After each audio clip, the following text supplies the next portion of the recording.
Hello বন্ধুরা, কেমন আছো তোমরা সবাই? আমি তো খুব খুব ভালো রয়েছি। তো এই ভিডিওটা দিচ্ছি তোমাদেরকে, অনেক দিন পুরনো একটা ভিডিও, অনেক দিন পর দিচ্ছি।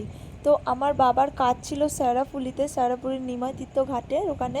তো সেইখান থেকে আমার বাবা ওই গঙ্গায় টাটকা মাছগুলো কিনে নিয়ে এসেছিলো। তো আমি বলেছিলাম যে চিংড়ি মাছ খেতে ইচ্ছে হচ্ছে, চিংড়ি মাছ খেতে ভালো, খুব আমার তো খুবই প্রিয়, বাবা জানেও সেটা, সেই জন্য আমার জন্য এই চিংড়ি মাছগুলো এনেছে। ফোনে কতটা বোঝা যাচ্ছে আমি বুঝতে পারছি না, কিন্তু দেখো মাছগুলো কিন্তু অনেক বড় ছিল। আর এদিকে চিংড়ি মাছ ছিল, আর মায়ের জন্য এনেছিল ইলিশ মাছ। আমি তো এইরকম এত বড় ইলিশ মাছ কখনো মানে দেখিনি।